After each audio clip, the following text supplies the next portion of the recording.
चार साहिबजादे शब्द का प्रयोग सिखों के दशम गुरु श्री गुरु गोबिंद सिंह जी के चार सुपुत्रों साहिबजादा अजीत सिंह, जुझार सिंह, जोरावर सिंह व फतेह सिंह को सामूहिक रूप से संबोधित करने हेतु किया जाता है।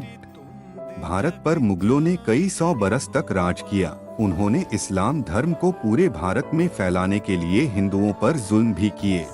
मुगल शासक औरंगजेब ने तो जुल्म की इंतहा कर दी और जुल्म की सारी हदें तोड़ डाली। हिंदुओं को पगड़ी पहनने और घोड़ी पर चढ़ने की रोक लगाई गई और एक खास तरह का टैक्स भी हिंदू जाति पर लगाया गया, जिसे जजिया टैक्स कहा जाता था। हिंदुओं में आपसी कलह के कारण जुल्मों का विरोध नहीं हो रहा था। इन्हीं जुल्मों के खिलाफ आवाज उठाई दशम पिता गुरु गोबिंद सिंह जी ने। उन्होंने निर्बल हो चुके हिंदुओं में नया उत्साह और जागृति पैदा करने का मन बना लिया। इसी उद्देश्य को पूरा करने के लिए गुरु गोबिंद सिंह जी ने 1699 को बैसाखी वाले दिन आनंदपुर साहिब में खालसा पंथ की स्थापना की। मुगल शासकों के साथ साथ कट्टर हिंदुओं और उच्च जाति के लोगों ने भी खालसा पंथ की स्थापना का विरोध किया। सरहंद के सूबेदार वजीर खान और पहाड़ी राजे एकजुट हो गए और 1704 पर गुरु गोबिंद सिंह जी पर आक्रमण कर दिया। सिखों ने बड़ी दलेरी से इनका मुकाबला किया और 7 महीने तक आनंदपुर के किले पर कब्जा नहीं होने दिया। आखिर हार कर मुगल शासकों ने कुरान की कसम खाकर और हिंदू राजाओं ने गौ माता की कसम खाकर गुरु जी से किला खाली कराने के लिए विनती की। 20 दिसंबर 1704 की रात को गुरु गोबिंद जी ने किले को खाली कर दिया और गुरु जी सेना के साथ रोपड़ की और कूच कर गए। जब इस बात का पता मुगलों को लगा तो उन्होंने सारी कस्में तोड़ डाली और गुरु जी पर हमला कर दिया। लड़ते लड़ते सिख सिरसा नदी पार कर गए और चमकौर की गढ़ी में गुरु जी और उनके 2 बड़े साहिबजादों ने मोर्चा संभाला। ये जंग अपने आप में खास है क्योंकि 10 लाख मुगलों से केवल 40 सिखों ने मुकाबला किया था। तो गुरु गोबिंद सिंह जी ने 5-5 सिखों का जत्था बनाकर उन्हें मैदाने जंग में भेजा। अजीत सिंह श्री गुरु गोबिंद सिंह के सबसे बड़े पुत्र थे। गुरु जी द्वारा नियुक्त किए गए 5 प्यारों ने अजीत सिंह को समझाने की कोशिश की कि वे ना जाएं, क्योंकि वे ही सिख धर्म को आगे बढ़ाने वाली अगली शख्सियत हो सकते हैं। लेकिन पुत्र की वीरता को देखते हुए गुरु जी ने अजीत सिंह को निराश न किया। उन्होंने स्वयं अपने हाथों से अजीत सिंह को युद्ध लड़ने के लिए तैयार किया। अपने हाथों से उन्हें शस्त्र थमाए और 5 सिखों के साथ उन्हें किले से बाहर रवाना किया। कहते हैं रणभूमि में जाते ही अजीत सिंह ने मुगल फौज को थर-थर कांपने पर मजबूर कर दिया। अजीत सिंह कुछ यूं युद्ध कर रहे थे मानो कोई बुराई पर कहर बरसा रहा हो। अजीत सिंह एक के बाद एक वार कर रहे थे। उनकी वीरता और साहस को देखते हुए मुगल फौज पीछे भाग रही थी, लेकिन वह समय आ गया था जब अजीत सिंह के तीर खत्म हो रहे थे। जैसे ही दुश्मनों को यह अंदाजा हुआ कि अजीत सिंह के तीर खत्म हो रहे हैं, उन्होंने साहिबजादे को घेरना आरंभ कर दिया। लेकिन तभी अजीत सिंह ने म्यान से तलवार निकाली और बहादुरी से मुगल फौज का सामना करना आरंभ कर दिया। कहते हैं तलवारबाजी में पूरी सिख फौज में भी अजीत सिंह को कोई चुनौती नहीं दे सकता था, तो फिर ये मुगल फौज उन्हें कैसे रोक सकती थी। अजीत सिंह ने एक-एक करके मुगल सैनिकों का संहार किया, लेकिन तभी लड़ते लड़ते उनकी तलवार भी टूट गई। फिर उन्होंने अपनी म्यान से ही लड़ना शुरू कर दिया। वे आखिरी सांस तक लड़ते रहे और फिर आखिरकार वह समय आया जब उन्होंने शहादत को अपनाया और महज 17 वर्ष की उम्र में शहीद हो गए। इनके नाम पर पंजाब के मोहाली शहर का नामकरण साहिबजादा अजीत सिंह नगर किया गया। अजीत सिंह से छोटे जुझार सिंह अपने बड़े भाई के बलिदान के पश्चात नेतृत्व संभाला तथा पदचिन्हों पर चलते हुए अतुलनीय वीरता का प्रदर्शन करते हुए वीरगति को प्राप्त हुए। बड़े साहिबजादे छोटी सी उम्र में मुगलों से मुकाबला करते हुए शहीद हो गए। दूसरी ओर सिरसा नदी पार करते वक्त गुरु जी की माता गुजरी जी और छोटे साहिबजादे बिछुड़ गए। गुरु जी का रसोइया गंगू ब्राह्मण उन्हें अपने साथ ले गया। रात को उसने माता जी की सोने की मोहरों वाली गठरी चोरी कर ली। सुबह जब माताजी ने गठरी के बारे में पूछा तो वो न सिर्फ आग बबूला हुआ, बल्कि उसने गांव के चौधरी को गुरुजी के बच्चों के बारे में बता दिया।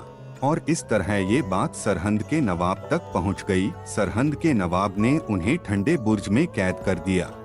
नवाब ने 2-3 दिन तक उन बच्चों को इस्लाम धर्म कबूल करने को कहा। जब वो नहीं माने तो उन्हें खूब डराया धमकाया गया, मगर वो नहीं डोले और वो अडिग रहे। उन्हें कई लालच दिए गए, लेकिन वो न तो डरे, न ही किसी बात का लोभ और लालच ही किया, न ही धर्म को बदला।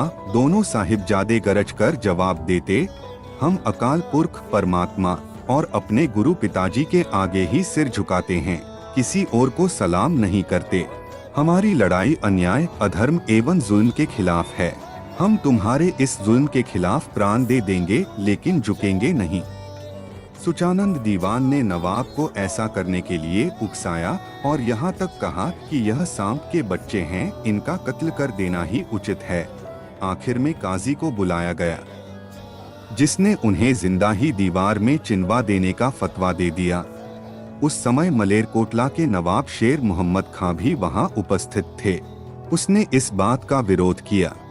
फतवे के अनुसार जब 27 दिसंबर 1704 में छोटे साहिबजादों को दीवारों में चिनवाया जाने लगा, जब दीवार गुरु के लाडलों के घुटनों तक पहुंची तो घुटनों की चपनियों को तेजी से काट दिया गया ताकि दीवार टेढ़ी न हो जाए।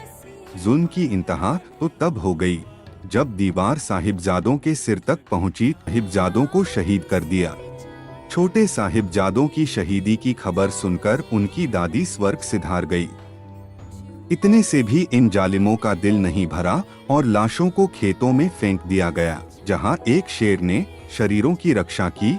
जब इस बात की खबर सरहंद के हिंदू साहूकार टोडरमल को लगी तो उन्होंने संस्कार करने की सोची। उसको कहा गया कि जितनी जमीन संस्कार के लिए चाहिए, उतनी जगह पर सोने की मोहरें बिछानी पड़ेगी। कहते हैं कि टोडरमल जी ने उस जगह पर अपने घर के सब जेवर और सोने की मोहरें बिछाकर साहिबजादों और माता गुजरी का दाह संस्कार किया। संस्कार वाली जगह पर बहुत ही सुंदर गुरुद्वारा ज्योति स्वरूप बना हुआ है, जबकि शहादत वाली जगह पर बहुत बड़ा गुरुद्वारा है। यहाँ हर साल 25 से 27 दिसंबर तक शहीदी जोड़ मेला लगता है, जो 3 दिन तक चलता है।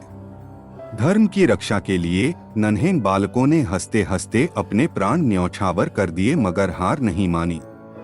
मुगल नवाब वजीर खान के हुक्म पर इन्हें फतेहगढ़ साहिब के भौरा साहिब में जिंदा चिनवा दिया गया। यही नहीं, छोटे साहिबजादे बाबा फतेह सिंह के नाम पर इस स्थान का नाम फतेहगढ़ साहिब रखा गया था। सूरा सो पहचानिए जो लड़े दीन के है, पूर्जा पूर्जा कट मरे कबहू न छोड़े खेत। जी हाँ, धर्म ईमान की खातिर दशम पिता के इन राजकुमारों ने शहीदी पाई, लेकिन वो सरहंद के सूबेदार के आगे झुके नहीं, बल्कि उन्होंने खुशी खुशी शहीदी प्राप्त की। पंजाब के फतेहगढ़ साहिब में हर साल साहिबजादों की याद में 3 दिवसीय मेला लगता है। गुरुद्वारा श्री फतेहगढ़ साहिब में बना ठंडा बुर्ज का भी अहम महत्व है। इसी ठंडे बुर्ज में पोह माह की सर्द रातों में माता गुजरी ने बाबा जोरावर सिंह और बाबा फतेह सिंह को धर्म की रक्षा के लिए शीश न झुकाते हुए अपने धर्म पर कायम रहने की शिक्षा दी थी।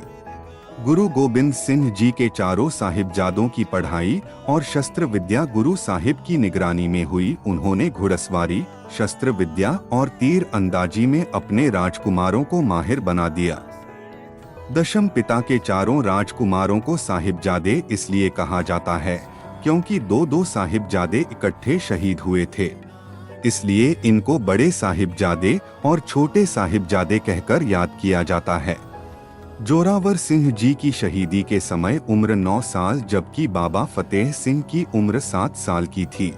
इनके नाम के साथ बाबा शब्द इसलिए लगाया क्योंकि उन्होंने इतनी छोटी उम्र में शहादत देकर मिसाल पेश की। चारों तरफ श्रद्धा और भक्ति का उमड़ता जनसैला, हर कोई रंगा है भक्ति के रंग में। जगह जगह छोटे साहिबजादों की शहीदी दिवस को समर्पित लंगर लगाए जाते हैं। दाल रोटी के लंगर तो लगाए ही जाते हैं, वहीं सर्दी का महीना होने के कारण जगह जगह चाय के लंगर लगाए जाते हैं। नगर कीर्तन निकाले जाते हैं। निहंग सिन्हों के हैरत अंगेज कारनामे देखकर हर कोई दांतों तले उंगलियां दबाने को मजबूर हो जाता है। छोटे निहंग सिन्हों के करतब देखते ही बनते हैं कि देखने वाले बस देखते ही रह जाते हैं।